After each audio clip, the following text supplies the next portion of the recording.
12,000-ৰ অধিকটো শিক্ষা বিভাগতে হ'ব কাৰণ ইয়াৰ ফাইনেল মেৰিট লিষ্ট এতিয়া ওলোৱা নাই সেইকাৰণে সংখ্যাটো কৈ দিয়া নাযায়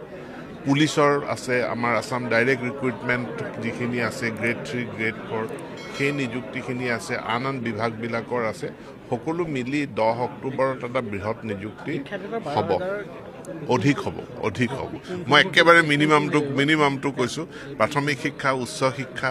আৰু মানে মাধ্যমিক শিক্ষা আটাইকেইটা বিভাগতে হ'ব মানি লৈছোঁ দৰমহাটো বঢ়াব লাগে সেইটো আমি মানি লৈছোঁ আৰু কেনেকৈ বঢ়াব পাৰি সেইখিনি আমি চাই আছোঁ দৰমহাটো বঢ়োৱাৰ ক্ষেত্ৰত কিন্তু শিক্ষকলৈ উন্নীত কৰা বিষয়টো এইটো আইনী বিষয়